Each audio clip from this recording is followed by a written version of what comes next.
Thank you, Madam Chair. Senator Cruz, I represent people in Anoka County too, and I know Anoka County brought this legislation forward. And if you could just kind of keep the Mississippi River in Coon Rapids, be fine. But the people in Fridley and Columbia Heights and other areas along the river have to drink this water. This is our drinking water. And I'm very concerned about local governments setting their own rules on the use of the Mississippi, because local governments are very interested in development.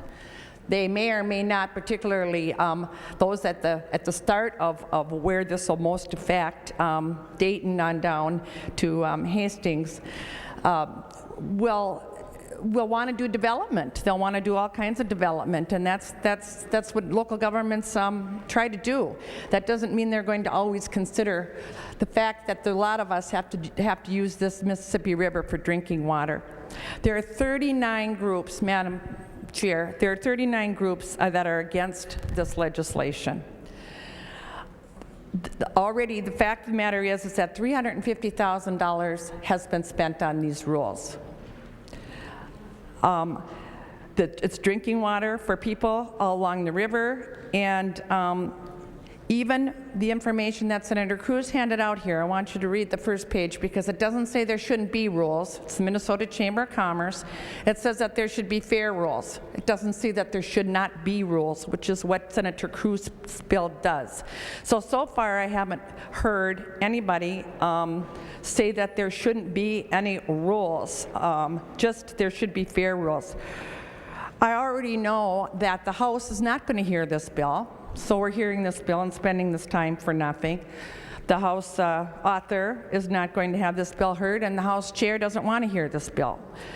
I'm thankful for that. And Senator Cruz, I think, and Senator Wolf, I think some of the people in our district, a lot of the people, would be against this, knowing that their drinking water may be eventually affected by this, by what you're doing here. While it's true that the Department of Natural Resources did not get this legislation completed, they were well on their way, and $350,000 has already been spent. They are now under a new leadership and a new governor, and I would fully expect that these rules will get completed. I would want them to work with the local communities and work with the businesses along the river and so forth. But I do want the state to be making the rules, not individual local governments, when my drinking water and the drinking water of my constituents is going to be affected. Madam Chair, will Senator Wolf yield? Will Senator Wolf yield? Senator Wolf will yield. Senator Goodwin. Thank you, Madam Chair. Senator Wolf, you also represent part of Fridley, and you'd represent people along that'll be affected by their drinking water.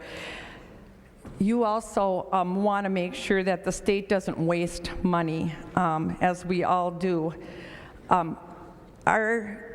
Can you support this bill, knowing that the drinking water in your area, as well as mine and others, many others along the river, may be impacted by the state not setting rules for preservation and safety of the water? Senator Wolf. Madam Chairwoman, I can support this bill because I believe there are plenty of rules that are already in place that have been established. I think, like as Senator Cruz has said, people who live along the Mississippi River also are going to want to drink that same clean water, and they're going to take the measures. I think cities are taking the measures necessary to prevent that. I think counties, and there are plenty of rules and policies in place that are going to keep that drinking water safe, that I feel comfortable drinking the water in my city. Thank you, Madam Chair, and Senator Goodwin. Wolf. Senator Goodwin. I've received a lot of phone calls and emails about this piece of legislation. People in the area are very concerned about what could happen to the drinking water.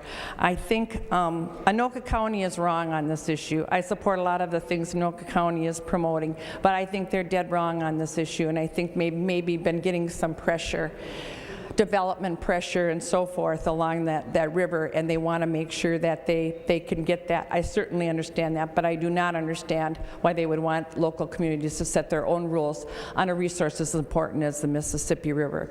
Members, please vote against this legislation, and Madam Chair, I would like a roll call vote.